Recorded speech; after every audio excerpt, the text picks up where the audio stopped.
Aleluia. Boa noite. Graça e paz. Quem está feliz com Jesus, diga amém. Louvado seja o nome do Senhor. Nós queremos falar nessa noite, uma noite tão importante, tão maravilhosa. Eu digo para vocês que todo momento da presença de Deus é importante. Mas quando nós temos a oportunidade de realizar mais um batismo aqui na nave da igreja, hoje, descendo as águas, alguns adolescentes, em tenra idade, isso mostra que esses adolescentes não têm medo de servir a Jesus. Quando eu tinha menos de 14 anos, eu também disse para Jesus: Jesus, eu não tenho medo de te servir. E entreguei minha adolescência ao Senhor. Então, quando eu vejo que nós temos adolescentes, mais um grupo de adolescentes que vai descer as águas, eu louvo o nome do Senhor. Estamos no caminho certo. Amém? Por isso, nessa noite eu quero falar sobre como obter coragem. Diga comigo, como obter coragem. Pode sentar, por favor.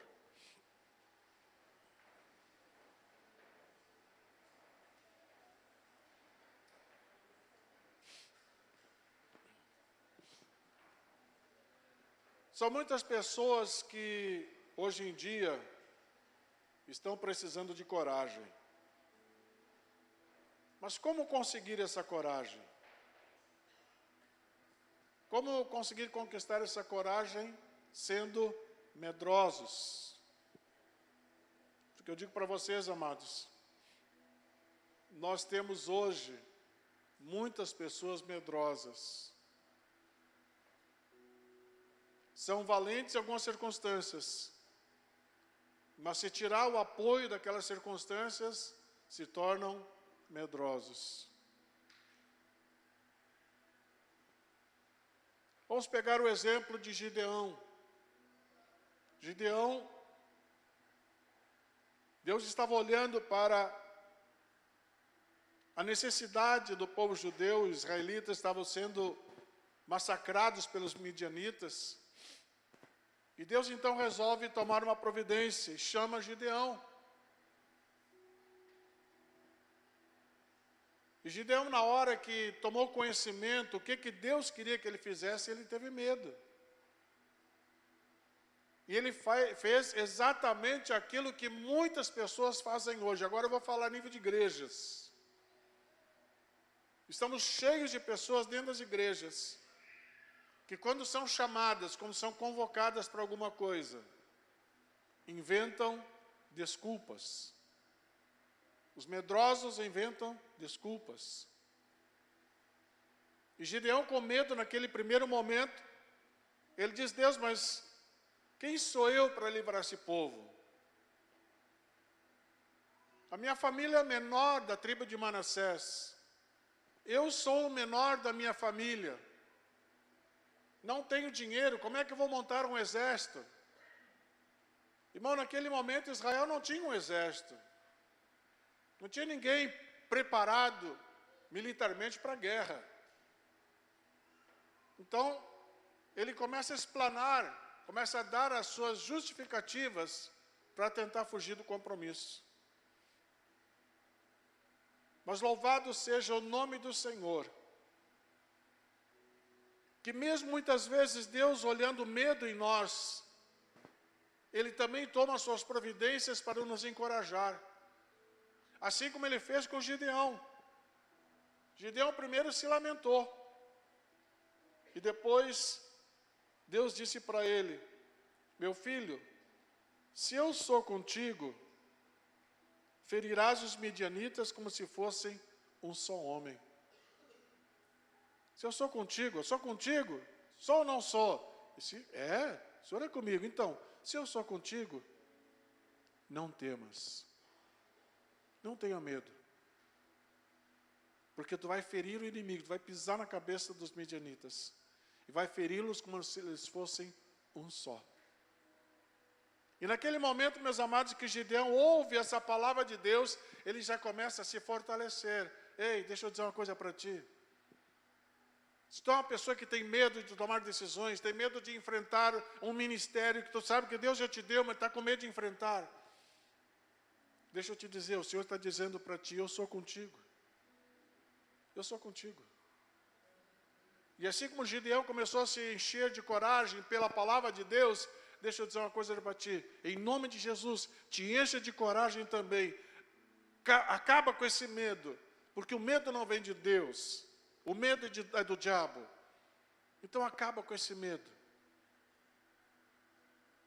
E começa a olhar para o Senhor dos Exércitos. A provisão que Deus vai te dar. Se Deus está dizendo que Ele está comigo, não interessa. O resto não interessa. Se eu tenho dinheiro, se eu não tenho dinheiro, se eu tenho um exército, não tenho um exército, não interessa. Deus está dizendo que Ele está comigo, Ele está comigo e a vitória já é minha. E Ele está dizendo isso para nós aqui nessa noite. Eu sou contigo. Então Gideão, ele sai dali, ele faz dá um grito no meio de Israel, começa a anunciar que precisava de homens para a guerra. 30 e poucos mil homens se levantaram. E disse, não, Deus disse, não, é muita gente. Diz para eles, olha irmãos, presta atenção, olha o que Deus disse aqui em Juízes 7:3. Apregou-a, pois, aos ouvidos do povo, dizendo, quem for tímido, diga comigo, tímido, e medroso, volte. Então, do povo que estava ali, voltou nada mais, nada menos que 22.000.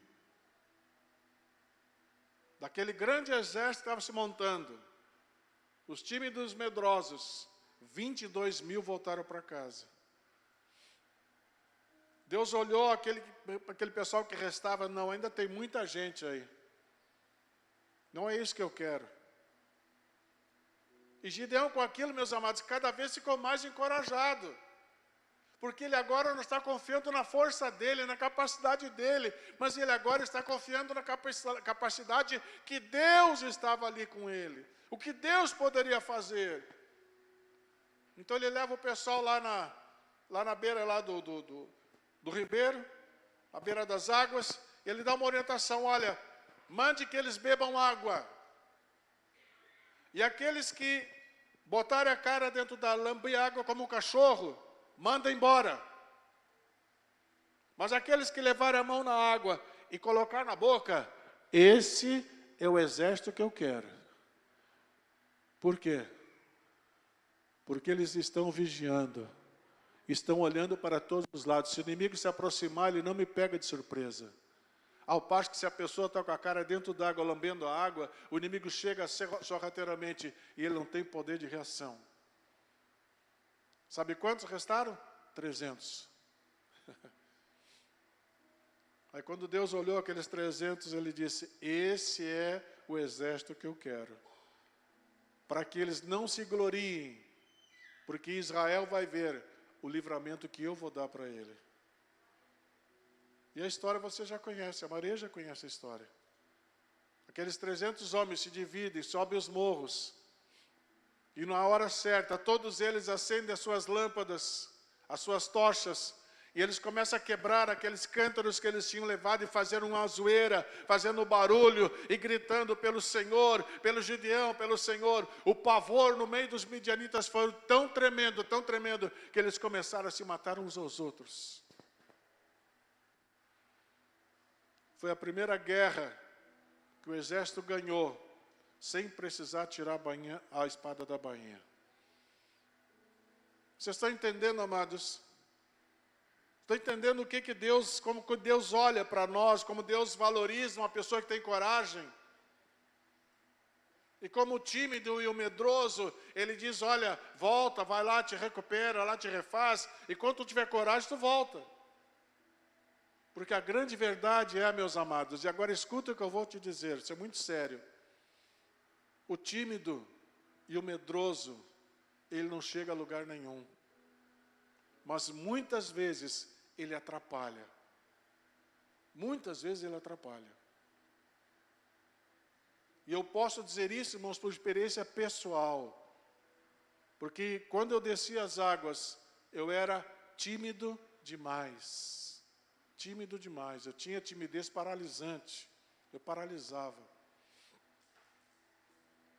Mas quando eu entendi que Jesus podia me libertar daquilo, eu comecei a clamar. Eu comecei a olhar para a palavra.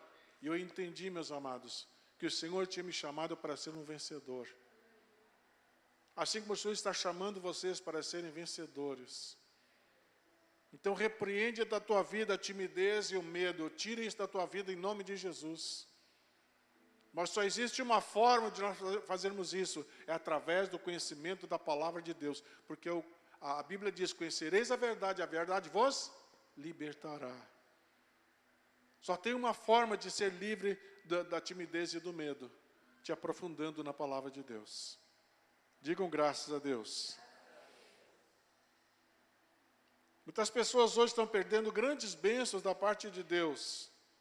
Muitas vezes na vida profissional, outras vezes na vida sentimental. Tudo por causa do medo. Tudo por causa do medo.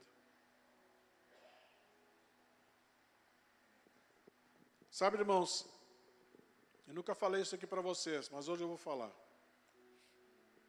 Há uns 10, talvez um pouco mais, 10, 15 anos atrás, o pastor Jaime Palharim já partiu, já está com o Senhor. Nós estávamos lá em Bonito, lá no Mato Grosso, e ele me levou na porta de uma fazenda. Dalsoto, compra essa fazendinha. Para eles, 500 hectares é fazendinha. Já estava até com o pasto, tudo em condições de botar o gado lá para dentro. E disse, pastor, mas eu vou comprar uma fazenda, eu vou ter que vender a família, vender todos os bens que eu tenho, não vai dar, não tem. Disse, Dalsoto, não faz isso, Dalsoto. Eu te empresto dinheiro. Eu tenho uma empresa, tenho empresa de fé, eu te empresto dinheiro, te dou 2 anos de carência, e depois tu vai pagando com a venda do boi. Daqui 2 anos do boi já está grande, gordo, tu começa a vender o boi e paga a despesa. Paga toda a despesa e ainda te sobra 15 mil reais. Naquela época, sobrava 15 mil reais ainda. E eu pensei, repensei, era uma época que a gente estava tremendamente envolvido com a igreja. Uma série de decisões que precisariam ser tomadas. Eu disse, pastor, não vou fazer. Não vou fazer. Na época eu tive medo. Tive medo de encarar essa bronca. Depois eu orei, pedi perdão ao Senhor.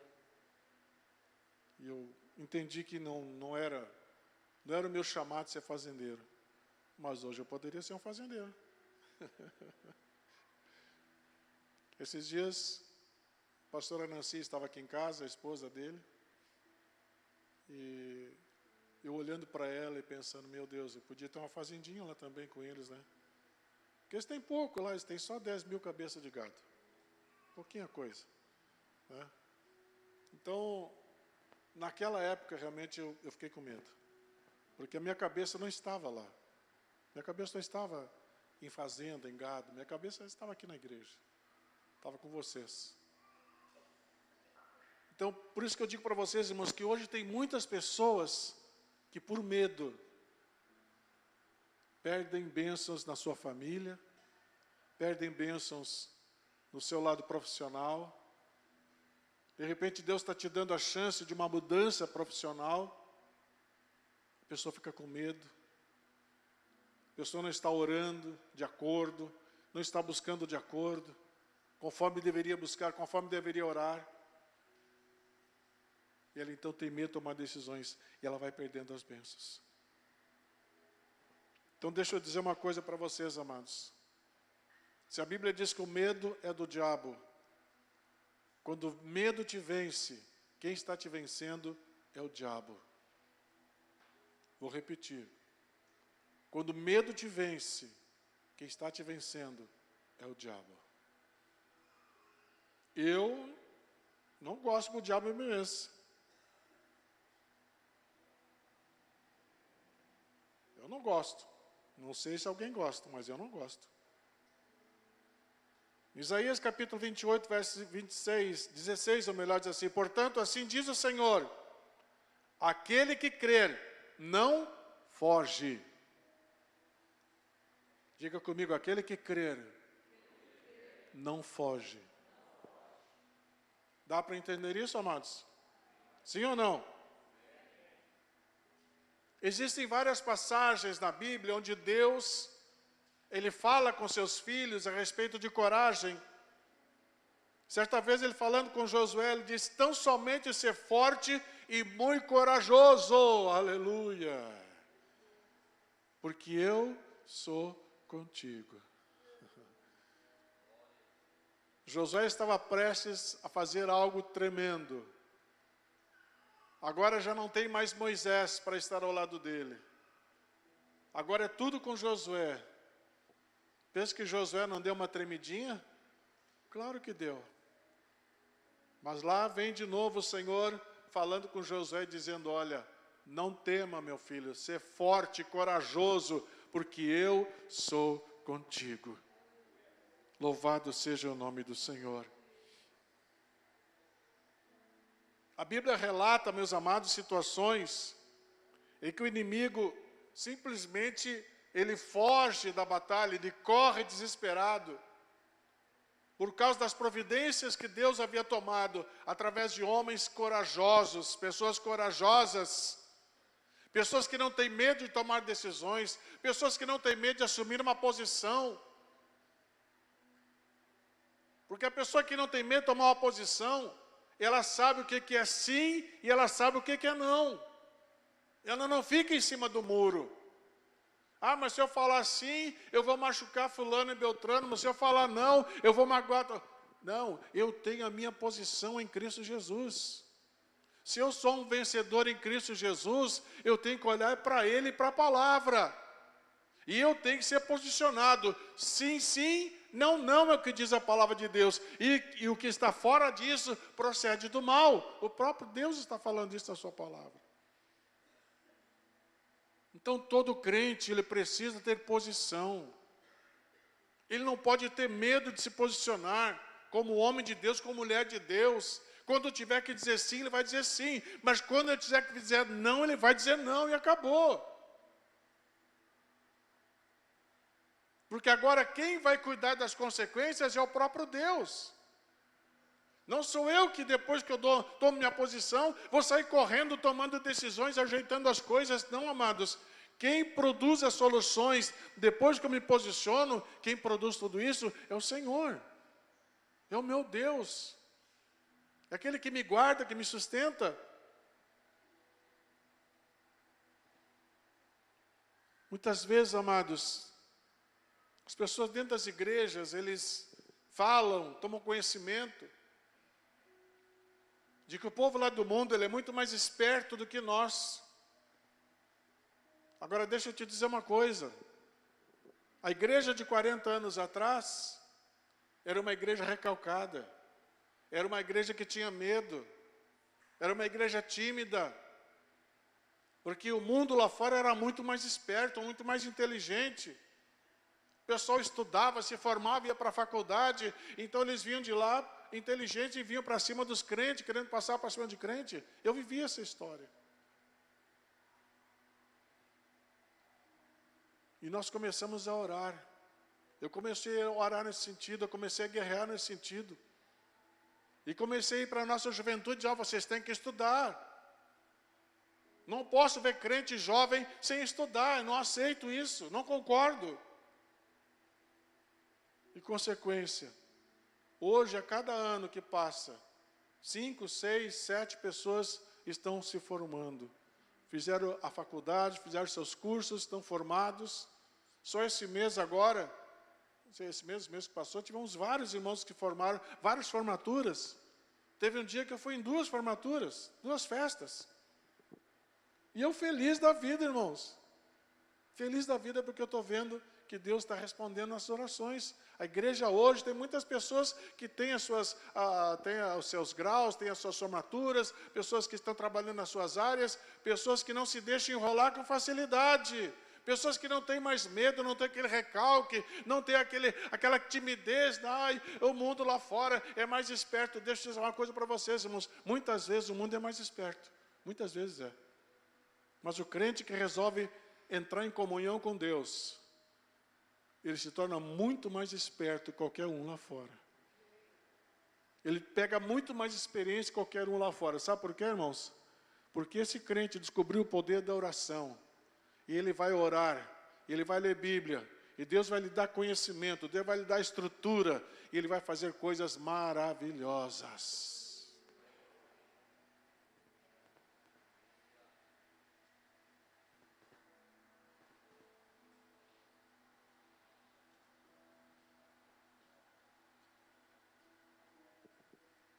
Um outro homem do Velho Testamento, chamado Elias.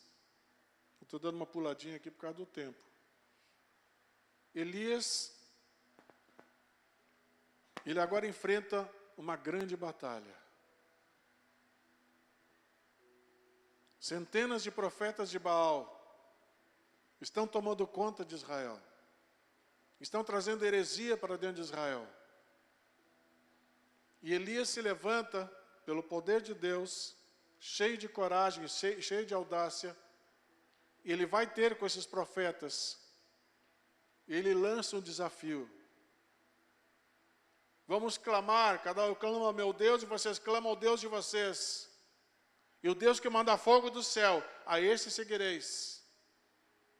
E Elias então se afasta, chama lá os profetas de Baal e eles começam a manquejar. A Bíblia fala que eles vão se recortando, eles vão fazendo coisas absurdas. Eles vão se agredindo a si mesmos, clamando ao Deus deles, Deus de Baal, e não acontecia nada. Aí quando já estavam cansados, exaustos, Baal não tinha respondido nada, aí Elias se levanta e o que diz para eles? Agora então vocês se afastem um pouco. Elias já sabia o que ia acontecer. Vocês se afastem. E ele diz agora, para que o povo entenda, para que o povo veja que o Senhor existe, e que o Senhor está comigo, e o Senhor está com essa nação, manda fogo do céu. Mas antes de mandar fogo, o que ele fez?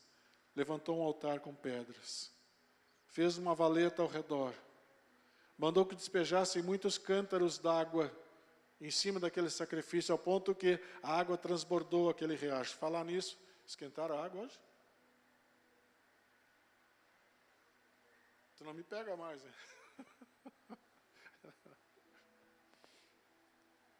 A água escorria daquele altar. E ele então pede para que desça fogo do céu.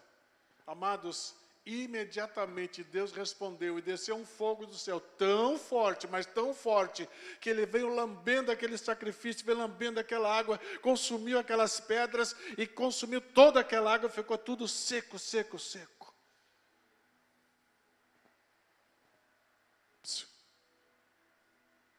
Se Elias fez isso, confiando no poder de Deus, eu também posso fazer.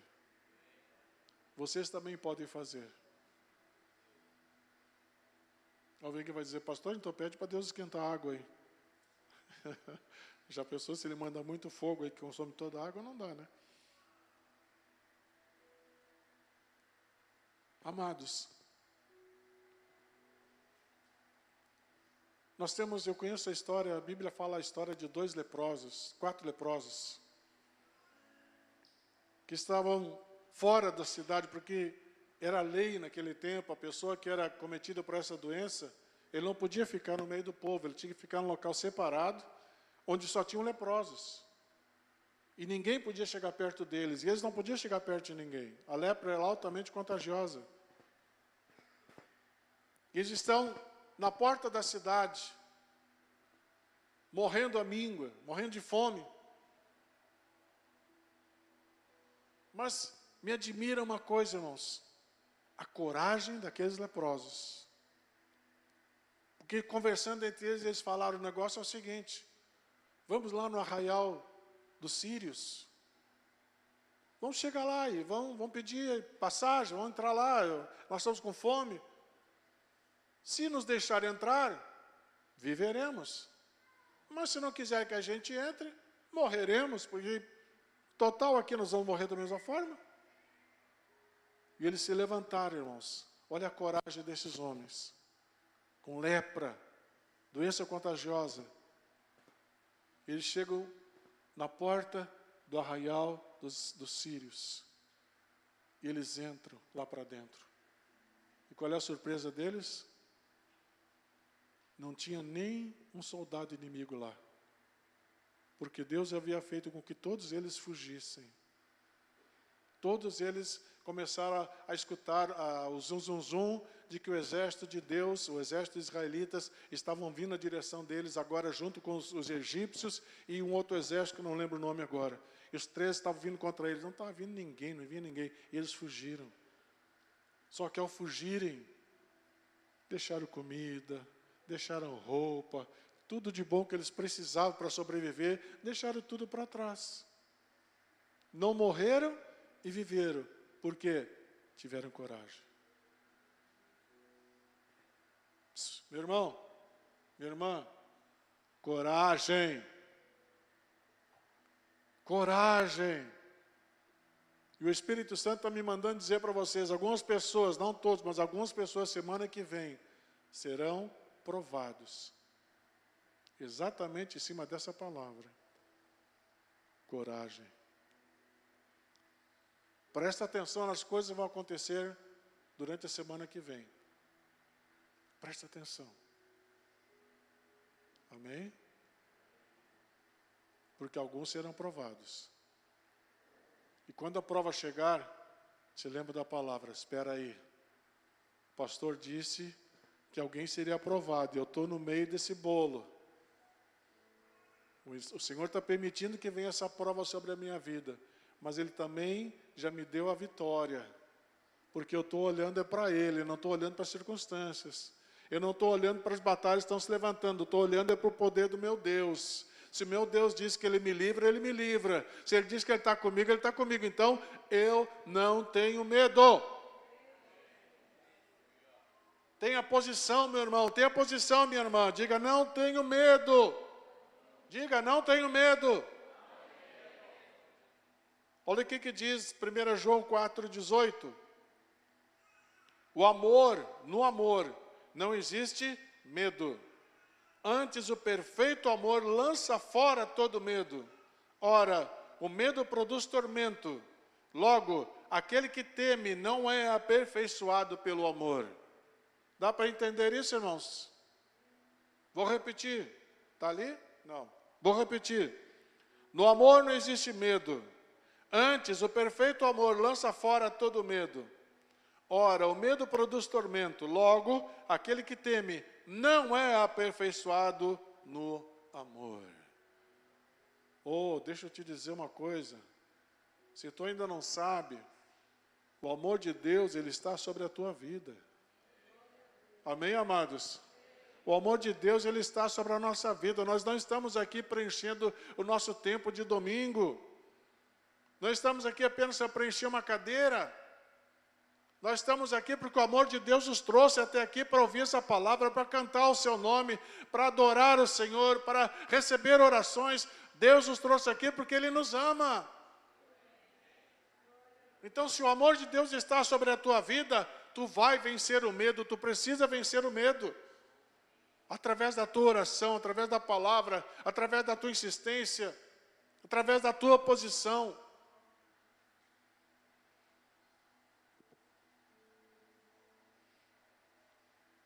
Não tenha medo de fazer o seu cônjuge feliz. Não tenha medo de fazer a sua esposa feliz, fazer o seu esposo feliz. Não tenha medo disso.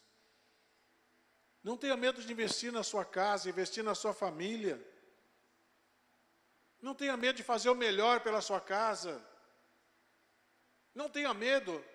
Ah, pastor, mas vai faltar, pastor. Tem gente que é tão canguinha, tão miserável,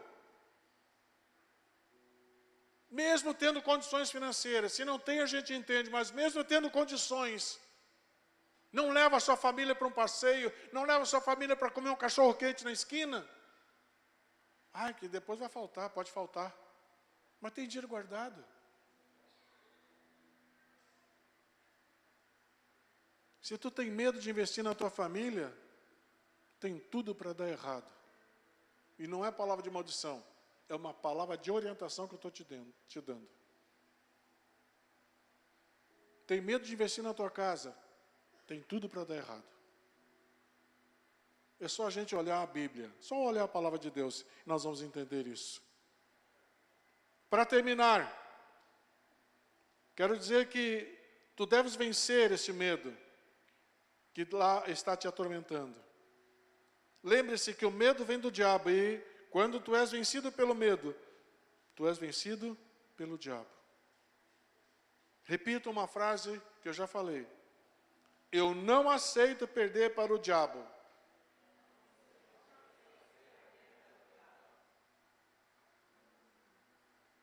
Agora deixa eu te dizer uma coisa.